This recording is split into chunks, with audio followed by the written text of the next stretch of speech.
Now that might look strange, but this might look even stranger. And this is a great question from one DCCX, who, by the way, congratulations to you, this week's competition winner. So one DCCX asked, I'm guessing that's not your real name, how important is the lead leg planting and being resilient in decelerating and snapping the chain? So that nearly snapped my knee, to be honest, and it probably looked a bit ridiculous.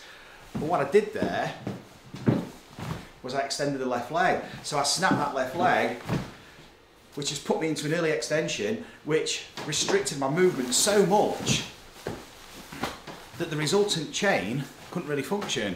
And so that release didn't look particularly efficient. And that early extension might be your golf swing, because there's a lot talked about early extension in golf coaching, and most people associate it with this, okay, extending the whole body.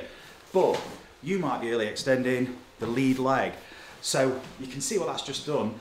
So the most natural of actions, it made it almost impossible to execute.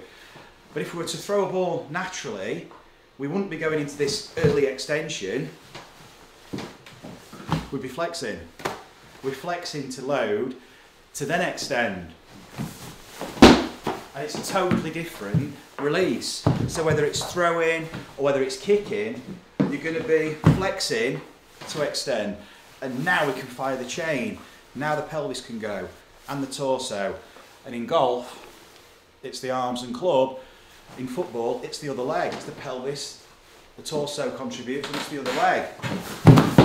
Okay, so we've got a natural kick, a natural throw. How do you identify this in your golf swing? Well, we could use a GRF. So what might be happening purely through misconceptualization, by trying in an effort to maybe get that distance with the driver, get that ball airborne, get the weight forward, you might be extending that left side for a right-hander. And what this is doing, completely unintentionally, is it's locking the hips, it's locking the pelvis. Suddenly, it's a lot harder to rotate the pelvis because we've put the hips into internal rotation.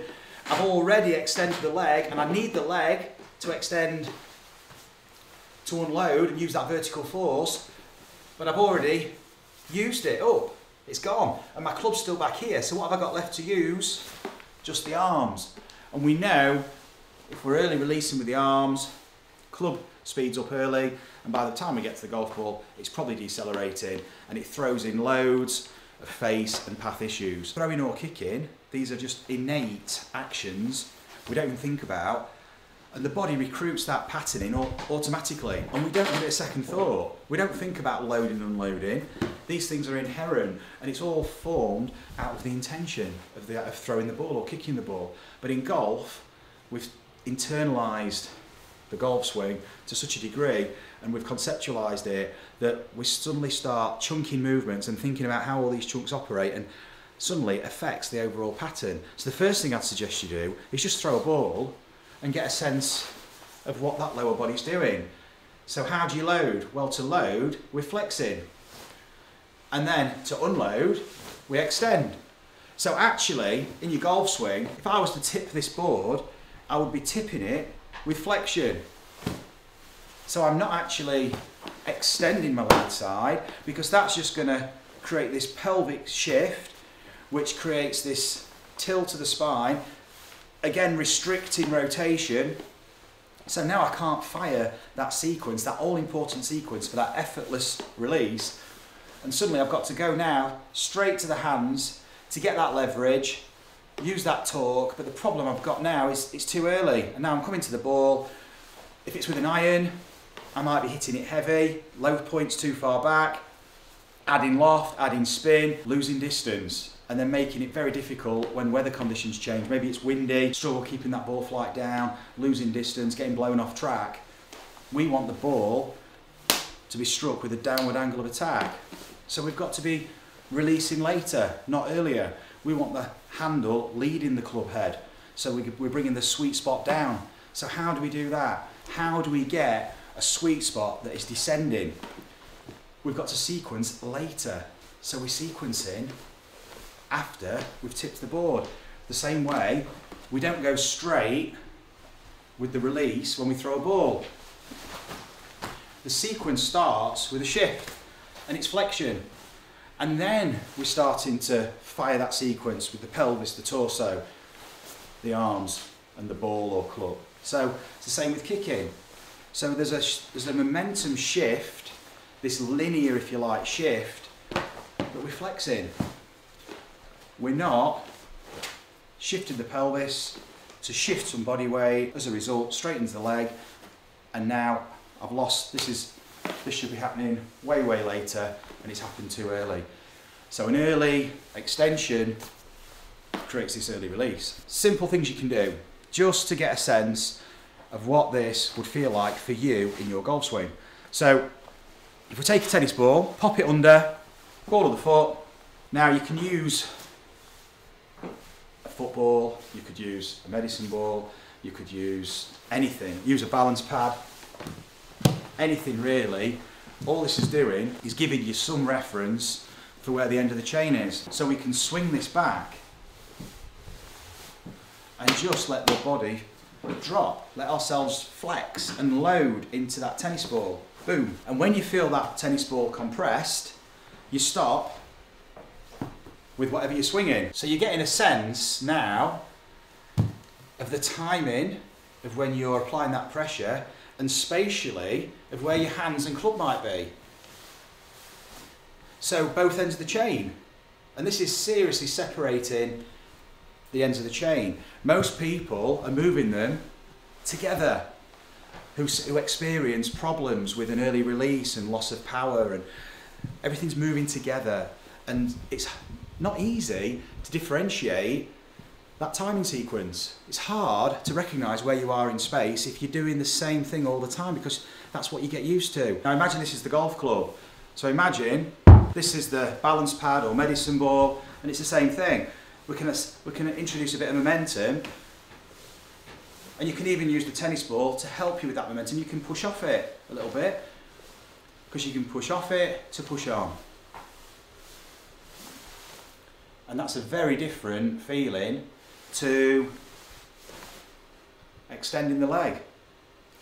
Now I'm stuck with the pelvis, can't fire the sequence, so where do you go? You go straight to the other end. Body goes straight to the torso, shoulders, arms, can't use the pelvis now.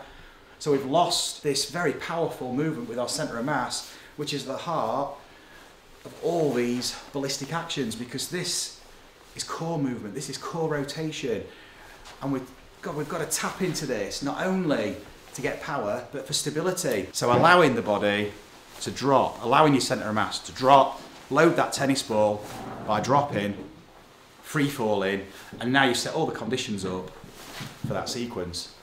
So we've had Ben today. This is it's very relevant, because what you've just been asking there, 1DCCX, can't believe I remembered that, is extremely relatable to what we've just been doing with Ben.